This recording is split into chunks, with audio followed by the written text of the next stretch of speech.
clubs making offers for you. Some people have said there were no offers at all. I happen to know that there was a gigantic one from Saudi Arabia. I mean, for example, like 350 million euros for 2 seasons. Is that true? Yes, it's true. That's a staggering sum of money. Yes. Which you turned down. In that moment, yes. I mean, that to me says you're not just about the money. It's what I'm gonna mention now. They say many garbage things that if you are agent, what you're gonna do? You go the clubs, but George Mendes, for example, have more than 100 players, and they go Chelsea, they go Arsenal. They always mention Cristiano Ronaldo. They offer Cristiano. But let's be honest. Who's the most expensive player, salary player that Premier League have in history? It's me, even with 37 years old. Why they gonna even offer me to Sporting or Napolis? I will be honest with you. I didn't have many clubs, but I have many offers of the other clubs, which is I didn't change because I didn't plan to do it, but I have. But what the press keeping saying, the garbage press say that nobody want me, which is completely wrong. And I was happy here, to be honest. I was motivated to do it. A great season here. Welcome to Soccer We Like It, the Man United direction. And today we are talking about the concluding part of Ronaldo's interview with Piers Morgan, the concluding part of this exclusive worldwide interview between Piers Morgan and Ronaldo. Him talking about this part, he talked about Man United, the club, the manager, his future, his retirement, Qatar World Cup, and Lionel Messi. Joining me today is Devin from Tampa. It's all good. It's all good. The smiling man, how are you today, bro? Not bad. Thank you for having me on again. Glad I could make it on one of these nights now, finally again. Good. And we have Joe the Soul Man from Houston Red Army. Joe, welcome to the show, mate. Right, you were with us yesterday for part 1. We had our you battled out with Bems and Louis and Andrew. We came to the conclusion. Now we have loyalists. Right, let's get right into it. As you know, today this is what the final part of the Ronaldo interview, and he talked about certain things. He talked about his relationship with Ten Hag, Manchester United, the Glazers. Talked about the facilities. He even talked about he wants Man United to win the title, but if they don't, he'll rather Arsenal. I said, wow, that's deep. That's really deep. He said he respects Arteta. He talked about Qatar, and he talked about Lionel Messi. So, Joe, start me off with, we were all expecting verbal bashing to Ten Hag. I was thinking he's going to say, this guy's incompetent. He comes from a Dutch league. Who the hell does he tell it? That was what I was expecting, the way Piers Morgan promoted it, like. And I look like, is that it? Okay, it's not bad. It's not great, but is that it? So, Joe, take me from there, the Ten Hag part. Yo, we expected an interview, right? And so to do this, just go ahead and chuck it up to demonetize. Yo, we expected an interview. This was a circle jerk, man. Yo, they were just taking turns, man, going at each other, because it's almost as if it looked like a puff piece, man. It's starting to feel more and more like a puff piece, because Piers was leading Ronaldo in a certain direction. Yes. Just stroking his ego, he would man. ask the question and drop an answer on the side of it. Yo, and he was just stroking his ego, just leading him on, because and it was sad to see, because I don't even think Ronaldo knew that was what was happening. Right? Piers Morgan's a journalist. He's not a journalist. No. Because but journalists have something in their vocabulary called follow-up questions, right? This guy, that's why it was a puff piece, man, because he wasn't trying to be critical of him at all. Not once. This is how you can tell. Yeah. This is how you can tell Piers is not a journalist. Not once did they mention Cristiano's form this season. I get that. He did not mention, as if like that was a massive elephant in the room, right? They conducted this entire interview as if the entire situation between him and the club happened in a vacuum where he wasn't complete shit on the pitch. So forgive me for you to feel a certain way. Yes, Ten Hag did make mistakes. There's a lot of things that Ronaldo got spot on in this interview, but it just feels like a deflection move, man. Right? He's done the club, he's done the fans a service by pointing out the club, right? And with the way things are moving at Liverpool and the way some of these managers, these old investors into the Premier League back in the 90s, they're looking like, you know, before things turn sour, maybe it's a good time to sell. You know what I mean? So I think maybe if the fans, once we get, the torch has got to be out when we get back. When the season resumes, the torch has got to be back out, because we need that extra oomph to just like let these guys realize that there's a possible chance we can start losing value. And you don't want that, because as Cristiano has said with his own mouth, these people are not football people. These guys are investors. They're about that money. So once they feel like that asset is about to start losing value, that's what we need. We know what we need to do now, you know? So that's how I feel about the second interview, man.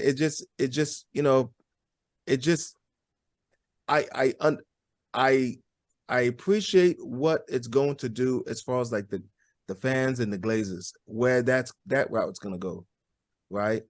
But I think there were certain times in this interview where I feel like Cristiano Ronaldo did not do himself and his legacy, or he did himself and his legacy a disservice, just by the way, just how petty and biased he was, where it was just basically, he felt like there's a certain level of respect that everybody should give him no matter what.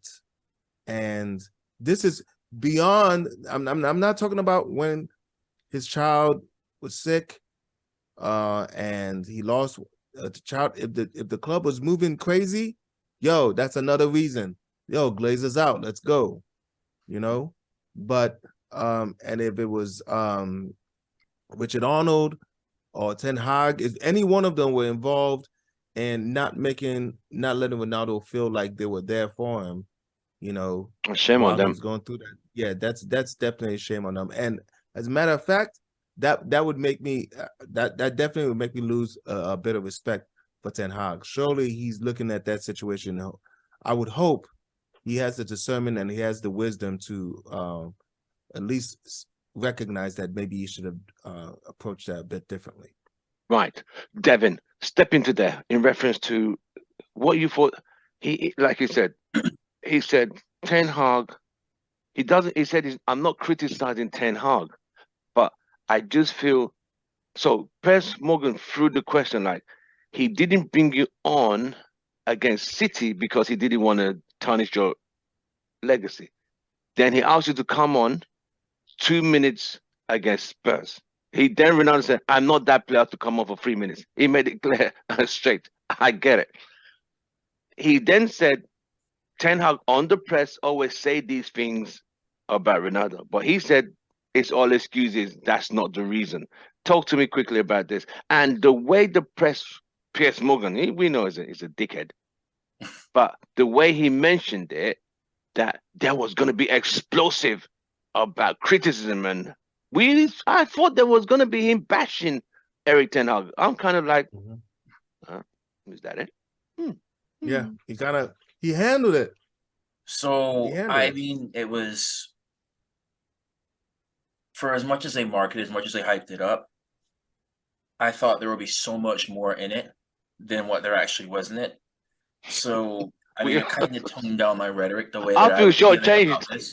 Because I was sitting here going like, if he's really about to go like this off on this right now, like there's no chance for him coming back into this team and whatnot. But I mean, he flat out said, if he doesn't respect me, I don't respect him. I'm instantly thinking, okay, I'm thinking Fergie's quotes. When a player starts thinking he's bigger than the club, he has to go no matter what. Yep. I mean, he didn't go completely Roy Keane on him. He did not go Roy Keane. Which is what I was kind of expecting. I was expecting to, mate. The one thing though that it may rub some of the players in the dressing room the wrong way is he basically thought that only 3 of the players had the professionalism to have a long career. So that I think could rub some of the players the wrong way. But I mean, it seemed almost like a therapy session for him. I guess you could call it that more and more than a Roy Keane, more than a Roy Keane type argument. That's not therapy. A therapist is not supposed to do that to you. No, I'm saying from Ronaldo's standpoint, where it's like at least he can get this off his chest to the world exactly how he's feeling. Oh, Roy Keane just confessional, went complete left. Roy Keane left. He just completely abused his island manager. So he told the manager, "You're not good enough." I was ready to be like, he just tarnishes his legendary status at the club. You saw the club already taking down his picture outside Old Trafford. I was thinking it was gonna be so much worse, and I mean it's. So now that you've heard it, it's what's still your not. perception? I mean, it's still not a good thing to air out this to bring people in who shouldn't be brought into this. It's like when you have rifts like with family or whatever, you keep that between family. You don't bring in outside people. So especially enemy. So like that, like because that's always been like an unforgivable sin right there. Like you do that, you have rifts, especially with family, and you do that. I'm not trusting with a thing again. How do I know? How do I trust you to keep a secret again later on? So, but I understand why he did it. I understand he's trying to say like, look, it's stuff we all already know about how the Glazers are. We already know about this club, how it's been run. So it's not like it was anything bombshell like we were expecting. So I mean, it's just. I think Piers Morgan pulled a fast one on all of us. He pulled a fast one on all of us. If state of the art was that important for him, maybe he should have gone to Tottenham because they apparently got a state of the art facilities. But he came to us. Mate. Really, Joe? I mean, I'm just saying, if it's that important, they have a state of the stadium. I'm talking about. They have a great stadium. Their stadium is top of is top of the line. It's top line, mate. It's top line, mate. I'm just saying, top of the line doesn't mean you're gonna win any trophies. Just saying. But he did. He did bring up the good point though, which we've all been saying this about Carrington. When has it last had a full refresh? How long have we been saying that for? Yeah. So it's nothing that we hadn't heard before.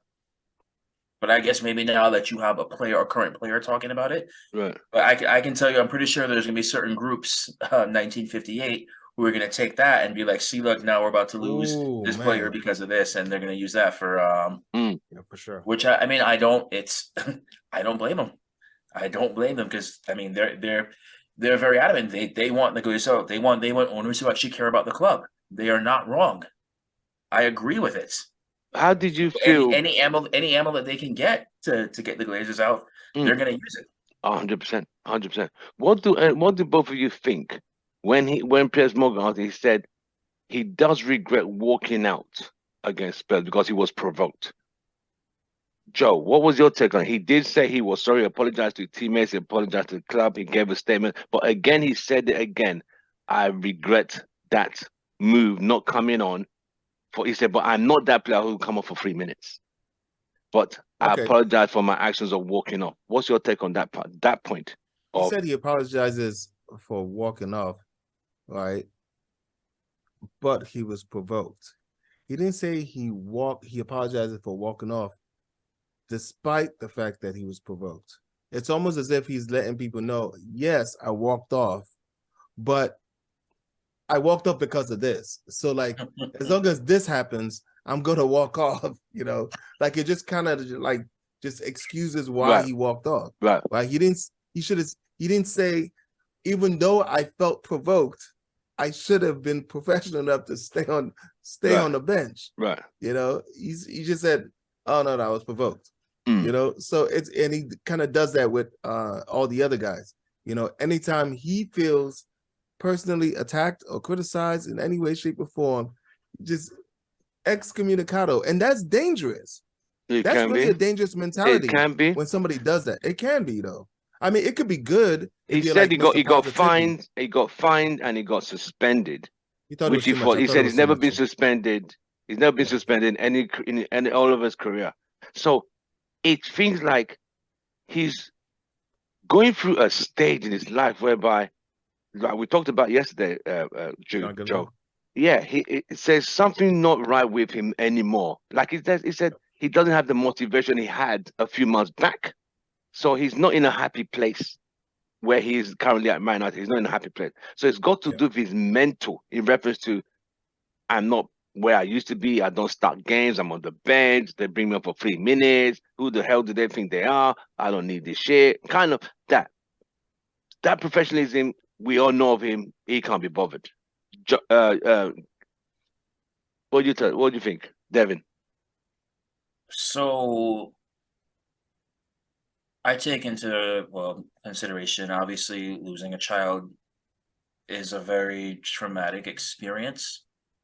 I think that could have something to do with it. If he truly, like, it seems to me like he really feels as though the club didn't do enough. That it made it seem like he made it seem like he feels like other clubs did more for him about it to show him that they cared and the royal family than Manchester United.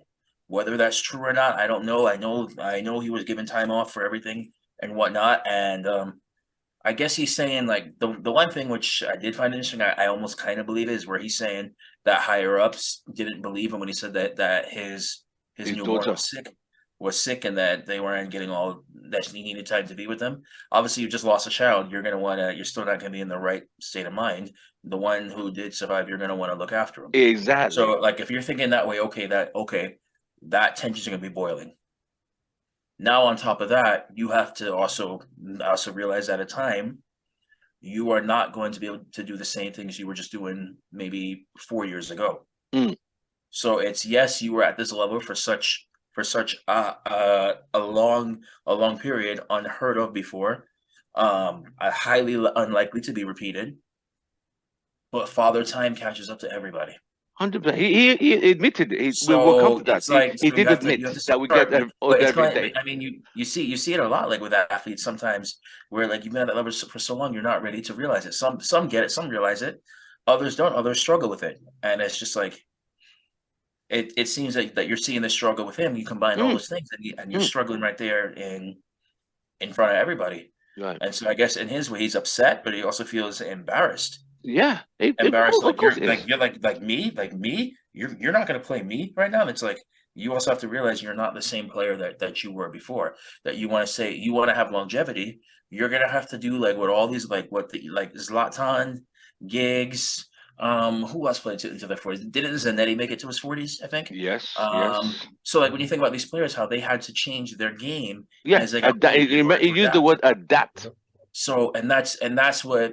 Because he's still trying to play as if he's still as quick and as sharp as he used to be. The brain is still there. He can still finish, but his quickness, obviously, with age, is not there.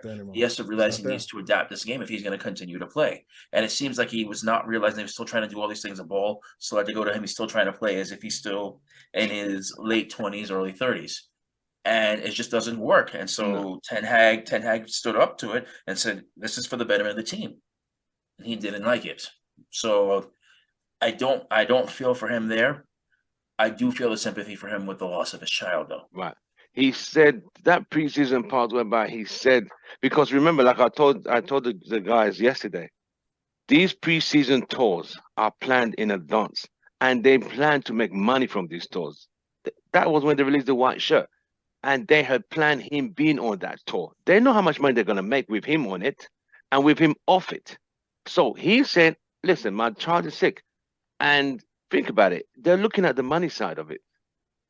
And he was, I get it from his perspective that, I had my child is sick. They didn't believe me and they didn't show enough empathy. And as a parent too, I would be upset. And he did say something like saying, now, I think he's now looking at it like now, as a parent, as a family person, football is not going to come between me and family. It's going to be family first, even when I retire. I said, dang. Okay, because I think it's kind of suddenly just changed. I think that death of his son kind of changed a lot in his thinking to a point. Yeah. Right. Let's move on. The Man United party talked about where United are. Joe. He said he don't think winning anything anytime soon. Do you agree? Hard for us. He said it'd be hard for us to do it in 2 years, and I want to agree with him, right? If the manager is back, I think with our current system right now, with the way things are, if the manager is backed, and when I say the manager is backed, the manager is doing things outside of just things on the pitch, right? The manager is moving players in positions to leave. I mean, I will have full confidence that we can win something of significance within the next 2 years if Ten Hag finesses Maguire out of here within the next within the summer window. Like if he can finesse him out, I'm okay. I'm kind of sold right now, right? If he can get Maguire out of here, nah. This entire interview is nullified. It's nullified. That's all. Okay. Here's a couple of things. If Ten Hag fucks around and wins the Europa League, nullified. Nullified. He will be completely and utterly vindicated because obviously he's not going to do it with Cristiano. And if he does it his way and with the way the team is looking, I would feel better, right? If this interview was done with like a true journalist, like a sports journalist. Right. Like a true, maybe like a what's that guy's name? Gary Lineker. If he did this interview with Gary, because Gary is like, first of all, he doesn't support. Gary is a TV presenter. You do know that Piers Morgan is a trained journalist. As in, that's his field. But I'll give you a little bit of history. He used to be the senior editor. He used to be the senior editor for the Daily Mirror. And during the Iraqi war, they were falsifying pictures and saying this was happening and it wasn't happening. And he got fired. So he became freelance. What's Devin saying? Okay, what did he say? Oh, shit. All right. Oh, shit. Sorry. So he used to be a freelance, so he became freelance, and from there he came to America. He became the CNN person, had this show, and went with Alex Jones. You remember that show? Yeah, he was talking about American and gun rights. Yeah, it was a shit show. Yeah, and America's like, how dare you tell us about our guns? They canceled that show because of the hate. Piers Morgan's that kind of guy. I mean, Piers Morgan, man, he's the stereotypical Briton, right? the shit image of that everybody has of just this pompousness about him. That's he's very arrogant. I get it. Very arrogant, right? There are plenty of people that are proud Britons. There are plenty of people that know how to talk about England and its greatness. It's a country. It's a civilization. It's achieved a lot of things, right? Some good, some bad, a lot bad. But there isn't a way. Like Piers has a way of just doing it in like it's almost as if he's like an Arsenal fan for England, and it's almost like you fucking dickhead. You know what I mean? It's kind of like that. He's like a Cowboys fan for England, where you may not necessarily be stressed about the Cowboys, or you may not necessarily be stressed about England, but the way this dude be rocking you out, no, he can't have it. Right. So England just takes a collateral hits, right? Because it is dickhead. Right. So he talked about him turning down £355 million to play Saudi Arabia for 2 years. What was your take on that? Oh, come on, man. Are we gonna pretend like Saudi Arabia, Qatar, China hasn't been trying to get Messi, some of the top? I mean, this is what they do. I mean, what are you talking about? The reason why he denied it, not because he loves United, is because Cristiano Ronaldo wants to extend his goal count. Yeah. So he turned down money, right, to extend his career and his legacy. He said he was happy here. He said he was happy at United. He was happy. But all I'm saying is, if Saudi Arabia had a team in the Champions League, you best to believe Cristiano Ronaldo would be in Saudi Arabia right now, right? With everything, with the long white cloak, he be playing, doing his kick-ups, you know, the intro. Trust me, man. Come on. I mean, come on, bro. Are you serious? Are you serious? Come on. He said he turned it down. Like, you know, he wanted to increase his legacy. He was happy here. But you could see when he talked about, it kind of felt like he was let down.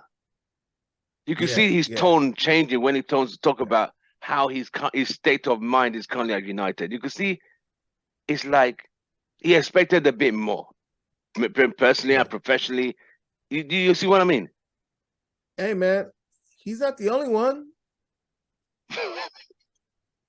We're the fans.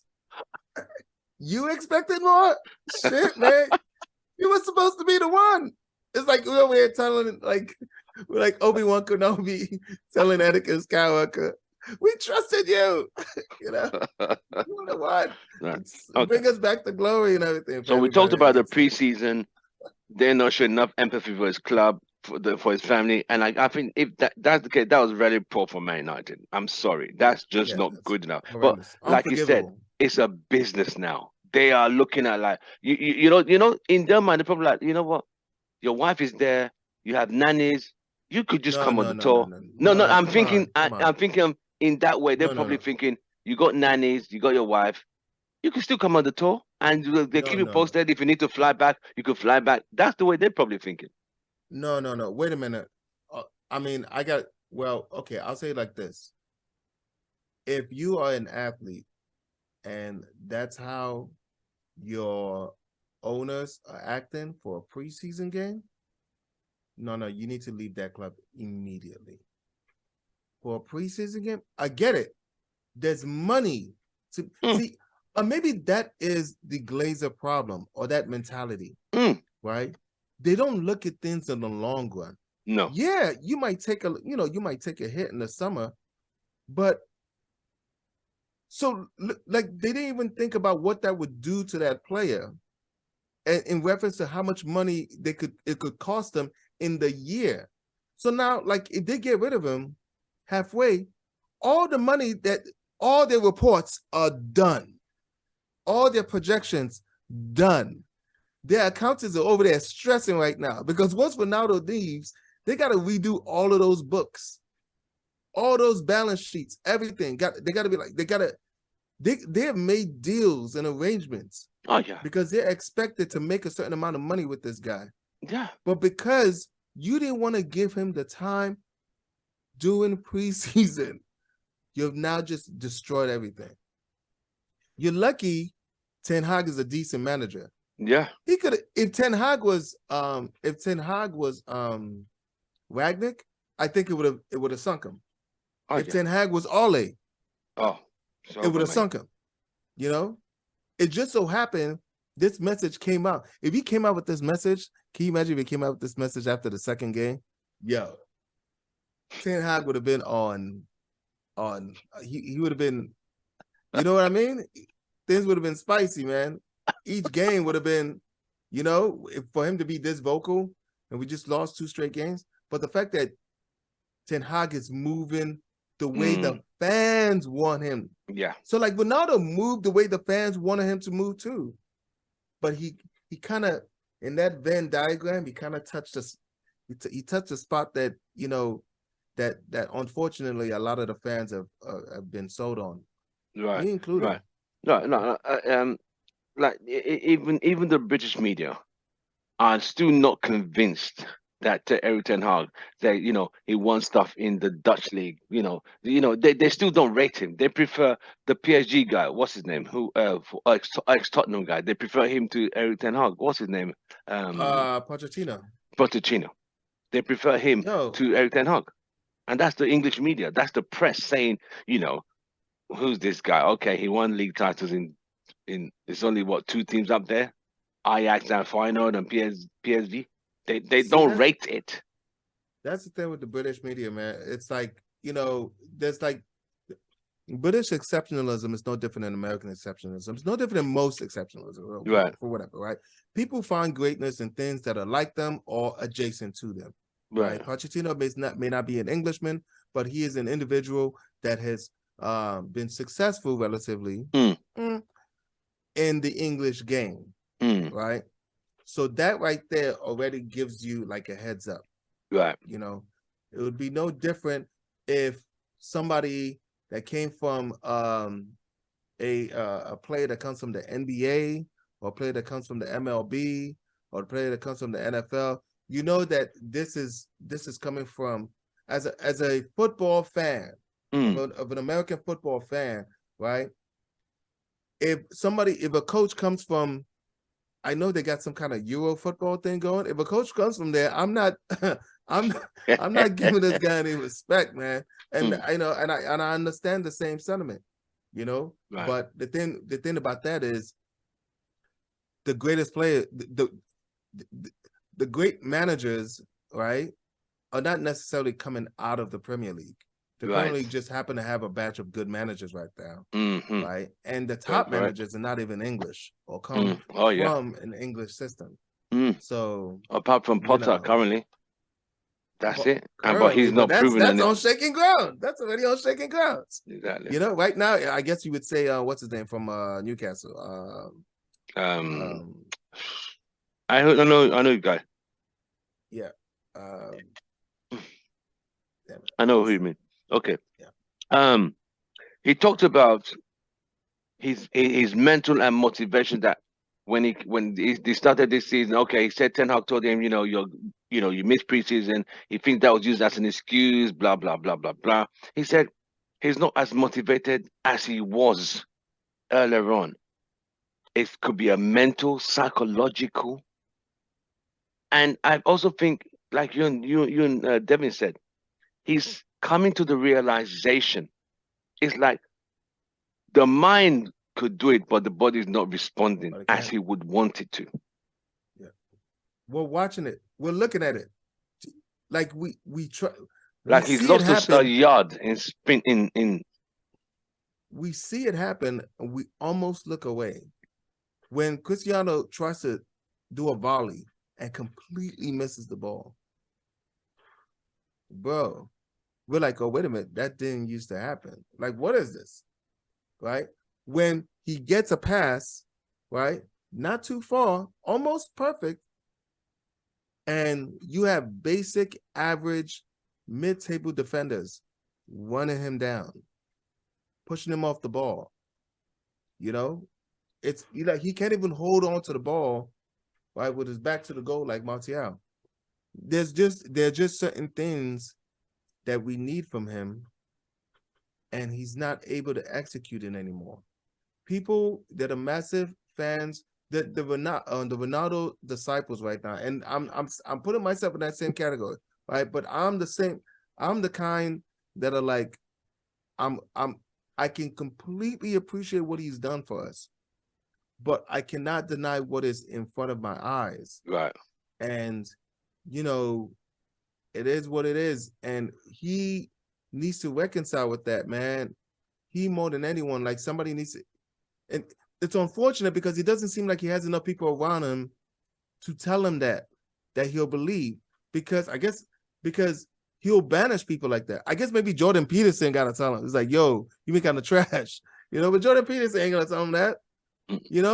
He's surrounded himself. I think as professional as he is, he said he needed positive energy around him. He's that kind of player, from what I've gathered.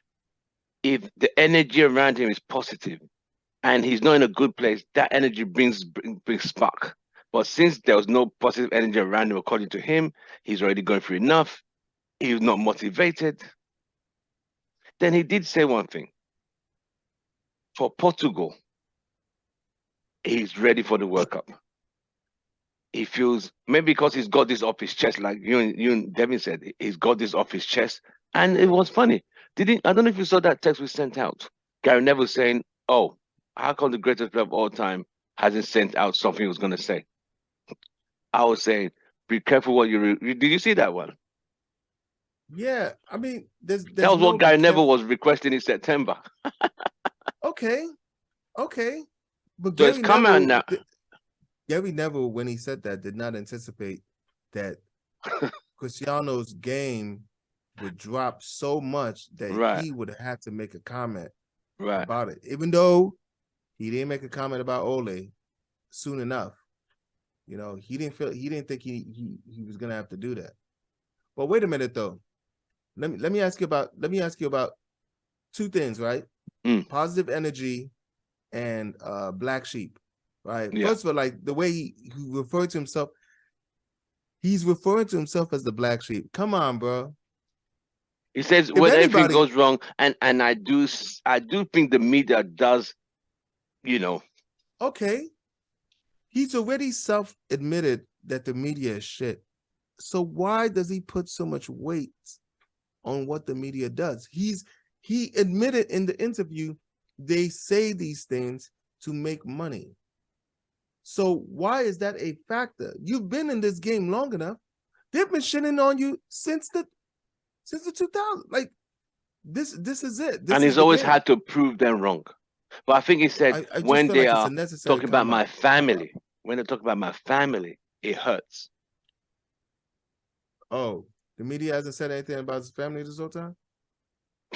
I don't know anymore. Like I said, football is evolving. Okay. So, you know, at the same time, the media can turn around and like, you know what? When that rape charge came around, kind of didn't really talk about that much, though.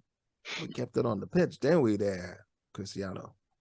I mean, I'm not trying to, but since people always want to like put the media as the boogeyman, right? Like the media. I get it. There's good media out there, right? You can't put the Sun or freaking, I don't know, what's that? The Mirror. You can't put the Mirror in the same thing as BBC Sport. You know, you just can't, bro. You can't, because you're comparing the New York Times to National Enquirer, the Washington Post to, Breitbart. You know what I mean? So that's just part of the game, right? You know. He talked about one more thing. I said scapegoat, and then the other thing was negative energy, right? Negative energy. So we fuck around and lose our first 2 games, right? We then win 4 straight. Lose 1, win another.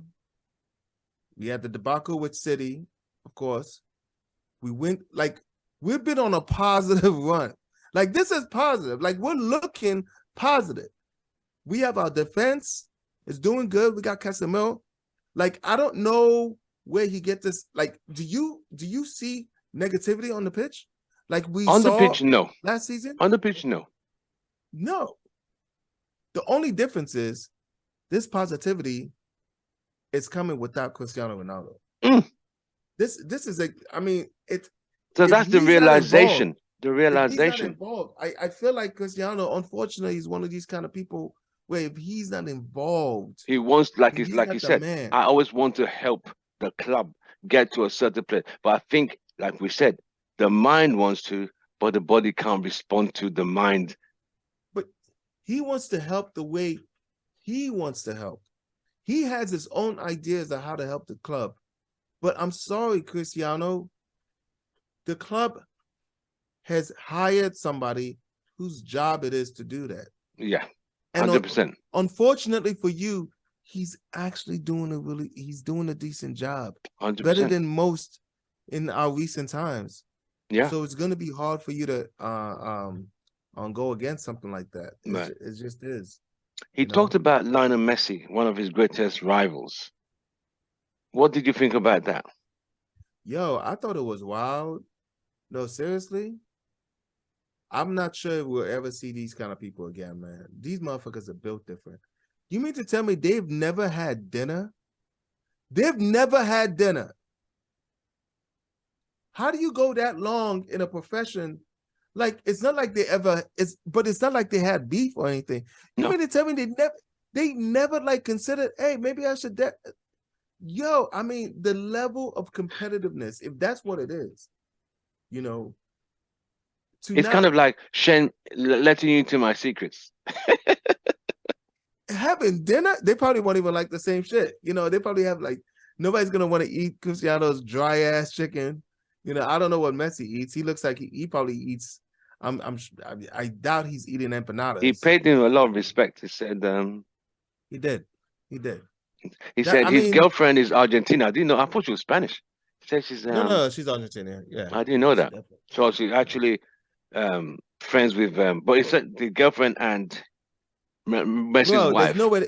Hey, that's a lie. Yo, Tim, I'm telling you that right now. I don't know. Wait, Tim, you're gonna tell me these two females are friends and they never thought of getting their mans together for dinner? Hey, get out of here, man. Listen, come on, bro. When you're that competitive, what? When that competitive, listen. Remember, in our world,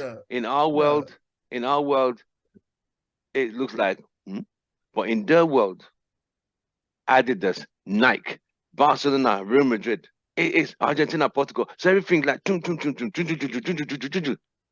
so it's like, hey, Tim, I'm gonna let you know right now. If your wife meets somebody at HEB or Kroger tonight, right? If she's chatting with that lady and they're hitting it off and they go shopping 2 weeks in a row, hey, that train's never late, man. Within a month, you're having dinner with that husband. All right, you're having dinner with that husband. It's happening. It's happening. There's no way. I don't think they were. You know, I don't really think they were friends. I think that's just a. He said they're like teammates. He said they're not friends. They're teammates. Kind of like teammates. They have ultimate respect for each other. Right. He talked about retiring at 40. He said it would be a great number for him. He talked about, they asked him, do you see yourself at Man United? He said he can't say anything about that now, but he talked about the fans. I want you to tell me about what he thought about what he talked about Man United fans. He said he loved the fans. He said the fans are all going to be on his side.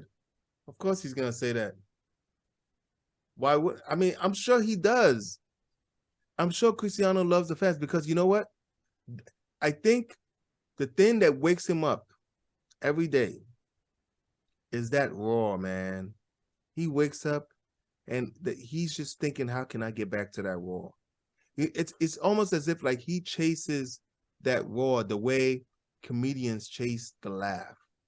You know, comedians like that's perfect. That's where they feel the most safe or just comfortable, where they're just like telling jokes and the jokes are hitting, especially if they're killing. That's what he wants, you know. So the fans are singing your name and chanting your name. Yes. When I think he also loves it too when he brings them joy. When he mentioned adrenaline rush.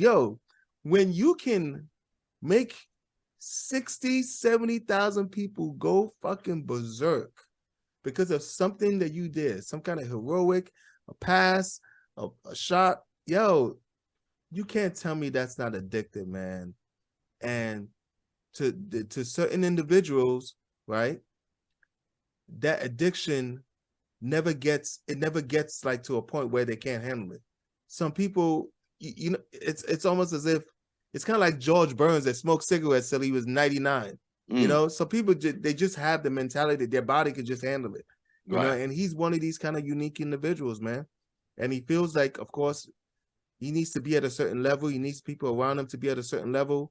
You know, you mentioned the same thing, that he's one of those people who wants to be among positive people, intelligent people, people who think outside the box. I was like, okay, now I see where.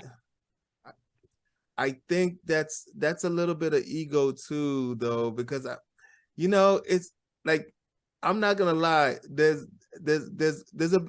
some dashes of narcissism in here in this interview. There's a lot.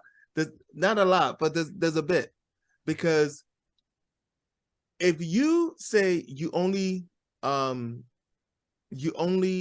surround yourself with positivity, right? And then you define that positivity with people who are intelligent, think outside the box, you know, people that just are there to just assist you mentally to achieve what you need to achieve, right? That then says anybody that's against that, anybody that's against you is automatically something that should be dismissed. That's why he's so critical with people that are critical of him. Like Wayne Rooney didn't say anything that was a lie. Gary Neville did not lie, you know? But I guess maybe because like, and Cristiano, he could have said that the same thing could have been said about Ole. Another that's another thing about this stupid Piers Piers. Like, Morgan. he talked about Ragnick, completely skipped over Ole. Yeah. A lot of fans, you know what? A lot of fans were quite happy that he did not dismantle Ole. People expected him to. Like, Ole was a bad man. But remember, they played together. He didn't cross that boundary line. He said he respects Keane, Giggs, Rio, Scholes. But he didn't mention Guy Neville. I mean, and I saw what Guy Neville said. Guy Neville said today, I can't find the quote. He said something like, you know what? Whatever, I respect what Ronaldo said, but I don't have anything against him. It's really, you know, Guy Neville put his hands up like, listen, hey, bro, I don't hate you. I got no beef against you, kind of. You know, it's crazy. Only in football, we gotta listen to a pundit talk, and then when a player or the person they were talking about reacts a certain way, they're like, "Oh, I guess he's not getting any Christmas cards." No, that's his job, man. That's his job. True. We are faulting. We're over here dunking on Gary Neville, where he's doing exactly what he's been accused of not doing multiple times before. Yes, he didn't do it with Ole, right? And unfortunately, he's decided to make that change with Cristiano, right? But Gary needs to do his job, right? Patrice needs to do his job. Remember Patrice, he was holding out for Pogba as long he was the last man standing for Pogba. He was carrying his flag while he was taking shots and arrows in the back the whole time. Yo, Patrice, Uncle Patrice, man. Pogba. You see, Pogba always nearly did similar to Ronaldo, but he just didn't. Ronaldo fed it to us throughout the years. He just gave it little doses, you know, little shots, little baby shots, you know. Ronaldo just went and just fucking threw the whole bottle, you know. Like, Ronaldo was just like, yo, that's it, we're doing this. Remember, Pogba said the fans don't like him. Remember when he dropped, that was one season he said, I'm looking at other clubs and the fans turned on him. Then the fans liked him again. Then his coach, his agent dropped another bombshell, and Pogba had this hate-like relationship with United fans. Or the media, should I say. Pogba was an idiot with the media because of the way he talked. He would say things and then he would act like, oh, I don't know what if people understand, if people take things the way I said it in verbatim, then no, bro. You said you wanted to try new chances. Like, even there was a time when Ronaldo had an opportunity to say that. After dunking on his own team, dunking on his own manager, Cristiano Ronaldo still knew he could not utter the words, I'm looking for another opportunity. He says, maybe, maybe not. We'll see what happens. He kept it. That's how you do it. You just don't say it. You just don't say it. And Pogba couldn't understand why he couldn't just not say it. You know, people wear this club and their love for the club on their sleeves, man.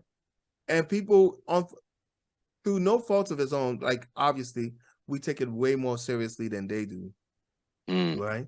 There's a lot of people that feel personally jilted when Pogba and his brothers and his agent and everybody are, you know, just running reckless on Twitter and trying to, you know, on Instagram and everything, you know, and it hurts us even more because, again, again, we actually right now are the noisy neighbors, because like every fucking day it's like every week there's explosions going on at Old Trafford. 100%. If it's not protests, if it's not on the pitch, it's in the media, like constantly. Always. You can't get no sleep in Manchester. No, you can't. Because of United. And it's a team that it's not like we're winning titles or anything to like we could brag with that. We have nothing, bro. We haven't won a trophy in 6 years. But hopefully the good days will come back one day, someday, soon. I think if Ten Hag is even remotely backed, we'll get something within the next 2 years. Right. If he's remotely, and when I say backed, I mean allow for him to make the changes that he needs to make, i.e., the Harry Maguires, Aaron Wan-Bissaka's, either Fred or McTominay, one of them brothers got to go. If not both. Right. Of course. I think he's still going to go back for Frankie de Jong. I think he's going to go back for him. I think he would. I would. Okay, I would say why not? Eriksen is up there in age. Casemiro's up there in age. If there's a certain specific style that he's gonna. Hey, you know who else he needs a replacement for? Might be a little bit too early. We got a whole second half, but Donny Van de Beek is not looking too good, bro. It's not looking good. I think he's done. I think he's gone in January. In January, they're not getting. He's gonna give him more. He's gonna give him more time. You think so? He's gonna give him more time. We have a few more cup games. You know, maybe you can turn it around. At the very least, we keep him, right? Because I'm not sure we'll be able to get somebody that has the same ceiling as he does in the summer without paying out the ass. You know, because I don't think we're going to be able to get rid of him. We're certainly not going to be able to make a lot of money off of him because his form is shit. So we're probably going to try to pull a Jesse Lingard, hold him for a little while longer. Hopefully he gets good and his stock goes up a little bit more. Right. But there's obviously a potential for him to pull a Jesse Lingard and just completely go even worse, and his value drops even further. So someone said I should ask the panel today, but since it's only you on, what is your favorite Ronaldo goal?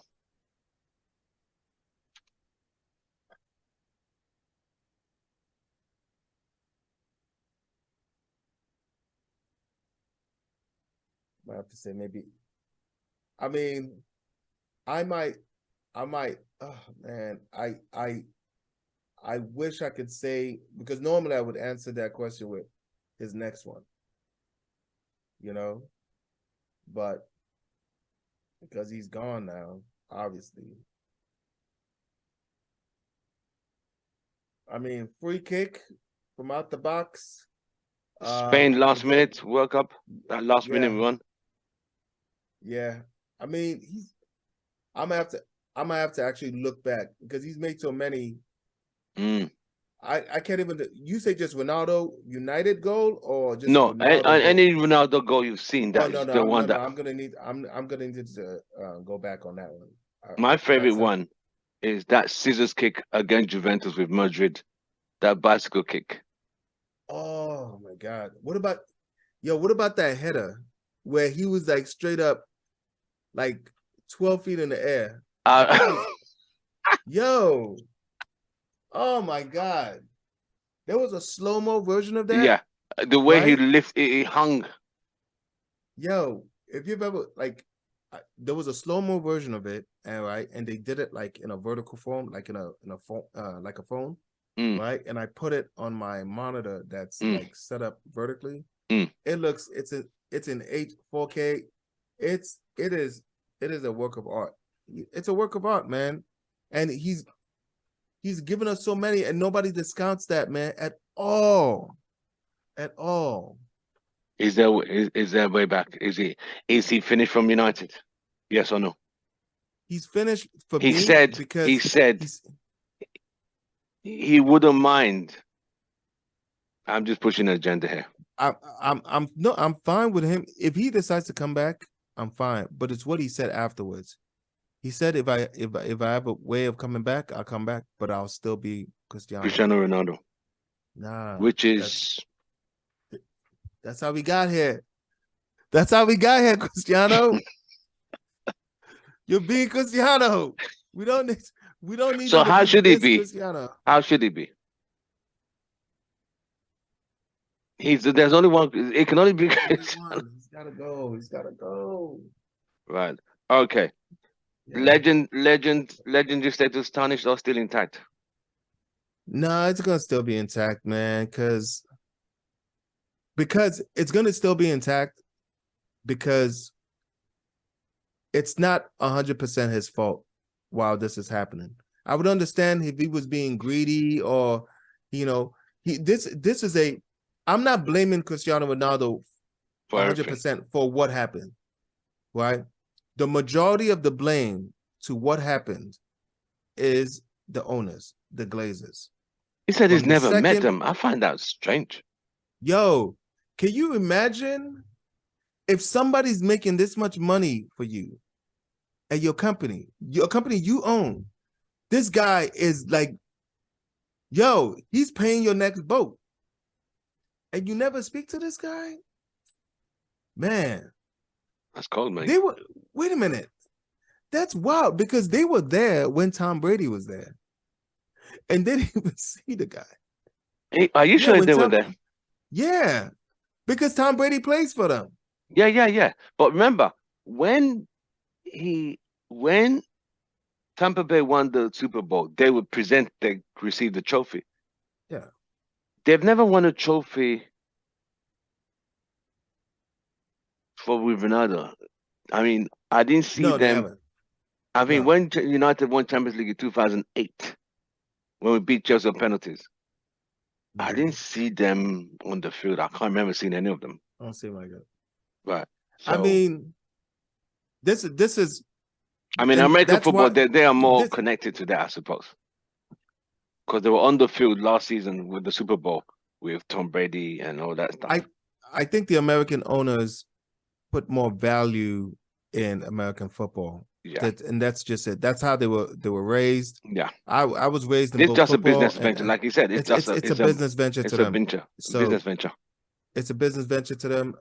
That's why his legendary status is not going to be tarnished because, we wish we had owners that Cristiano Ronaldo deserved. We wish we had owners and a management that could cultivate this genius that we have here, this star that we birthed, we cultivated, we let him go. He came back to do good for us, even though he was twerking for City, but we appreciate that he made the because that's how he categorized him coming to United. He said it was an emotional decision. Yes, to come to United. And I get it, man. When the old man sits you down and was like, City, man, get your ass over there. We already got your jersey. He probably just went into a bag, just tossed him his jersey. Get your man, you better be in training next week. I'm fucking around, man. You talking about you don't even look good in blue. Come on, get your ass out of here, man. And he was like, yes, boss. He said it. Like, all right, boss. And he probably was happy to. He said he was happy to be there. I can only imagine, man. I can only imagine because he thought he was gonna like go and do great things and just like it felt like we were finally gonna get a story, and it just fell apart because. And I hate to say it, man. I hate to say it. Just like Bam says, man. Ole Rannick this club will never be successful until the Glazers are gone. That's Bam's. Those of you who don't know him, he's the controversial one. Most of you know him by now. He's always said that statement. United will never win a league title or Champions League till the Glazers are out of the club. I've been with Joe, Houston Red. Joe, it's been an absolute pleasure. We finally finished this whole circus. I'm bringing in the UK crew on Saturday. If you're free, join us. We'll send you an invite. We're going to talk just briefly, just summarize the whole interview with the UK crew. So this whole thing, part 1, part 2, on a scale of 1 to 10, what do you give this whole interview? I mean, the bits that made sense and the bits that didn't make sense. It depends on. I give it a 10. as far as like being able to then maybe like wake up the fan base that had fallen asleep a little bit at our target, which was the Glazers, I give it a 10. But as far as the overall, just like an interview or something that I felt like I would have preferred a more football like, because this could have been done by Entertainment Weekly or Entertainment Tonight or TMZ. You know, it felt like a you know, what's a entertainment show in England? Yeah, it was like a, you know, it was presented that way, you know, and because of Piers Morgan's style, he doesn't talk back. There's no pushback, you know. He just completely glosses over huge parts of what happened the last 6 months, you know. It just seemed like a commercial for Cristiano, unfortunately, right? So he's a fucking clown over there. I could see the clown face you put over his face. It wasn't there initially. You put it there, but it's all fun and games. So I mean, the interview's over now. He's got his ratings, Talk TV, the viewing figures have gone skyrocketed. The only person that won was Piers Morgan. 100%. Piers Morgan was the one that won, not Cristiano. No. Right? Because he used that as an opportunity to market the channel. I didn't even know Talk TV was a channel. Yeah, it was some of the other shows. Yes. He made them seem kind of legitimate, you know. The commercials always were showing his. Yeah, it was a masterclass. I'll give it to that. It was a masterclass. He did exactly like for somebody in that position, trying to get your show, you know, some publicity or whatever. Masterclass. He did it. And he picked a player who has such a pull globally. Oh my God, he's got. He won't get. I don't think he'll get another. He's definitely doing testimony on Sunday. He's doing testimony on Sunday. Yo, Piers Morgan, he woke up one day and Cristiano Ronaldo called him, bro. Think about it. Yeah, man. Right? It's been an absolute pleasure, Joe. Thank you so much for joining us. Those of you who have not, just don't forget to like, share, and subscribe. Devin had to leave, but he gave us his input before he left. So, you know, don't forget to like, share, and subscribe. Thank you very much. Stay up, brother.